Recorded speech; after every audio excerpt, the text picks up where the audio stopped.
வணக்கம். இன்றைய ஆழமான அலசலுக்கு உங்களை வரவேற்கிறோம். நாம இன்னைக்கு HCL டெக்னாலஜிஸ் நிறுவனத்தோட Q1 FY26 நிதி முடிவுகளை கொஞ்சம் விரிவாக பார்க்க போறோம். நம்ம கையில நிறுவனத்தோட அதிகாரப்பூர்வ அறிக்கை, சில வெளி ஆய்வுகள் எல்லாம் இருக்கு. நம்ம நோக்கம் என்னன்னா, இந்த நம்பர்கள் என்ன சொல்லுது, நிறுவனத்தோட திட்டம் என்ன, குறிப்பா AI துறையில அவங்க கவனம் எப்படி இருக்கு, இதெல்லாம் உங்களுக்கு எப்படி முக்கியம்னு புரிஞ்சுக்கிறது தான். சரி, வாங்க விஷயத்துக்கு போலாம். வருவாய் நல்லா வளர்ந்திருக்கு. 30,349 கோடி. இது போன வருஷத்தோட ஆண்டுக்காண்டு பார்த்தா 8.2% அதிகம். டாலர்லயும் வளர்ச்சி இருக்கு, 5.4%. சொல்லப்போனா கடந்த 12 மாசத்துல $14 பில்லியன் வருவாய்ங்கிற ஒரு மைல்கல்லையும் தாண்டியிருக்காங்க. இது பெரிய விஷயம். ஆனா இங்க தான் ஒரு சின்ன ஆச்சரியம். நிகர லாபம் 3,843 கோடியா குறைஞ்சிருக்கு. போன வருஷத்தோட ஒப்பிட்டா இது கிட்டத்தட்ட 9.7% கம்மி. ஏன் இந்த வித்தியாசம்? வருமானம் கூடும்போது லாபம் குறையலாமா? என்ன நடக்குதுங்க? ஆமா, இது ஒரு முக்கியமான கேள்வி. லாபம் குறையறதுக்கு சில தெளிவான காரணங்கள் இருக்கு.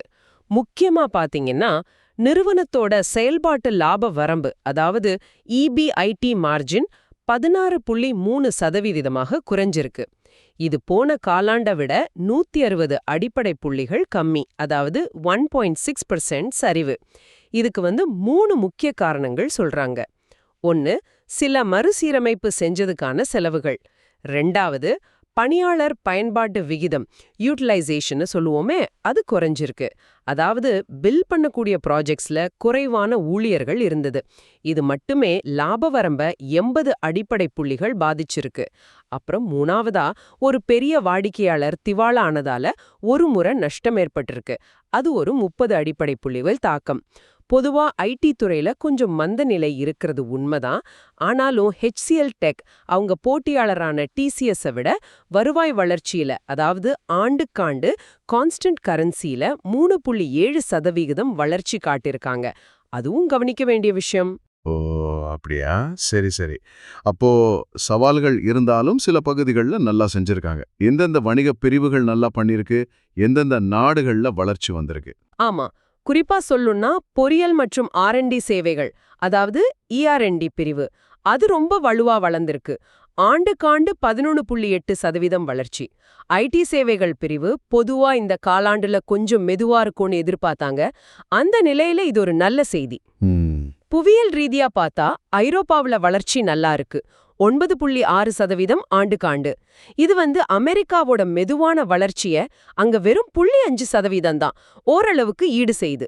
அப்ப ஐரோப்பா தான் இப்போதைக்கு இழுத்துட்டு போகுது. ஆமா, அதுபோக தொழில்நுட்பத்துறை 13.7% AOY, நிதி சேவைகள் 6.8% AOY, இதுலயே நல்ல வளர்ச்சி இருக்கு. ஆனா HCL மென்பொருள் பிரிவுல மட்டும் ஒரு சின்ன சரிவு இருக்கு, ஆண்டுக்காண்டு 3% குறைஞ்சிருக்கு. சரி சரி. அப்போ ER&D மற்றும் ஐரோப்பா இப்போதைக்கு முக்கிய வளர்ச்சி இன்ஜின்கள் மாதிரி தெரியுது. ஆனா இப்போ எல்லாரும் பேசுற டாபிக் AI தானே. அதுல HCL டெக் எப்படி இருக்காங்க? OpenAI கூட ஒரு பெரிய ஒப்பந்தம் போட்டிருக்காங்களே, அது எந்த அளவுக்கு முக்கியம்? அது மிக மிக முக்கியமான ஒரு நகர்வுன்னு சொல்லணும். HCL டெக் OpenAI-யோட முதல் முக்கிய சேவை கூட்டாளர்கள்ல ஒருத்தரா ஆகியிருக்காங்க. இந்திய IT நிறுவனங்கள்ல இது அவங்களுக்கு ஒரு தனித்துவமான இடத்தை கொடுக்குது. ஓ, அப்போ இது வெறும் அறிவிப்பு இல்லையா? இல்லவே இல்ல. இது வெறும் ஒப்பந்தம் மட்டும் இல்ல. அவங்களோட AI ஃபோர்ஸ்னு ஒரு தளம் இருக்கு. அதை ஏற்கனவே 35 வாடிக்கையாளர்கள் கிட்ட 70க்கும் மேற்பட்ட திட்டங்கள்ல பயன்படுத்தியிருக்காங்க. 70 திட்டங்களா? ஆமா, பல நிறுவனங்கள் இன்னும் பைலட் ப்ராஜெக்ட்ஸ், சோதனை ஓட்டத்திலே இருக்கும்போது HCL நிஜ உலகத்துல AI-ய செயல்படுத்துறதுல முன்னணியில இருக்காங்கன்னு இத வச்சு சொல்லலாம். அது மட்டும் இல்லாம 50,000க்கும் மேலான அவங்களோட பொறியாளர்களுக்கு ஜெனரேட்டிவ் AI-ல பயிற்சி கொடுத்திருக்காங்க. நிர்வாகமே சொல்றாங்க, AI மற்றும் ஜென் AI இப்ப வர ஒவ்வொரு ஒப்பந்தத்துக்கும் மையமா மாறிட்டு வருது, அதனால வளர்ச்சி தொடருது அப்படின்னு. இது வெறும் பேச்சில்ல, உண்மையிலே நடக்குது. நிஜமாவே செயல்பாடுல தெரியுதுங்கிறது ரொம்ப முக்கியம். ஏன்னா நிறைய பேர் AI பத்தி பேசுறாங்க. சரி, இவ்ளோ முதலீடு, AIல இவ்ளோ கவனம், OpenAI கூட்டணி, இதெல்லாம் வச்சு எதிர்காலத்தை பத்தி என்ன கணிச்சிருக்காங்க? கைடன்ஸ் எப்படி இருக்கு? இங்கேயும் ஒரு சுவாரஸ்யமான விஷயம், நிறுவனம் தன்னோட முழு நிதி ஆண்டுக்கான, அதாவது FY26க்கான வருவாய் வளர்ச்சி கணிப்பை உயர்த்தி இருக்காங்க. 3%லிருந்து 5% வரைக்கும் இருக்கும்னு சொல்றாங்க. மாறா நாணய மதிப்பு தான். முன்னாடி இது 2 to 5% சொல்லியிருந்தாங்க. ஓ, அப்ப கொஞ்சம் நம்பிக்கை அதிகமா இருக்கு. ஆமா, சந்தையில மத்தவங்க கொஞ்சம் எச்சரிக்கையா இருக்கிற இந்த நேரத்துல இது ஒரு பாசிட்டிவான விஷயம்.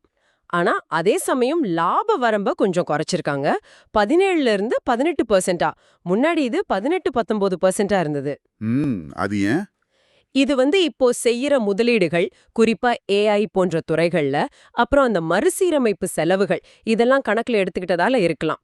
ஆனா அவங்க நீண்டகால லாப இலக்கு, அதாவது 19-20% மார்ஜின்ங்கிறது மாறாம இருக்குன்னு தெளிவுபடுத்திருக்காங்க.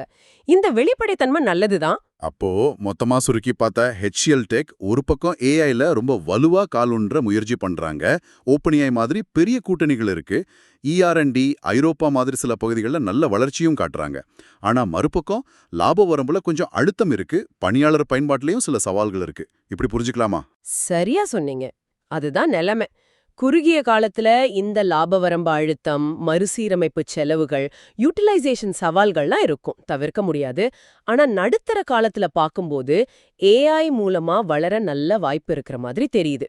அதுக்கு அவங்களோட வெளிப்படையான நிர்வாக அணுகுமுறை, அந்த OpenAI கூட்டணி, AI ஃபோர்ஸ் பயன்பாடு மாதிரி உறுதியான செயல்பாடுகள், அப்புறம் கார்ட்னர் மாதிரி நிறுவனங்கள் கிட்டேந்து கிடைச்ச அங்கீகாரங்கள் கூட ஒரு 6 கார்ட்னர் வாய்ஸ் ஆஃப் கஸ்டமர் குவாட்ரண்ட்ல கஸ்டமர்ஸ் சாய்ஸ் அப்படின்னு அங்கீகாரம் வாங்கியிருக்காங்க.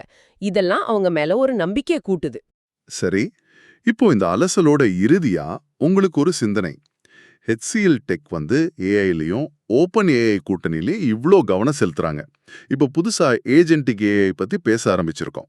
அதாவது தானாவே சிந்திச்சு முடிவெடுத்து வேலை செய்யக்கூடிய AI.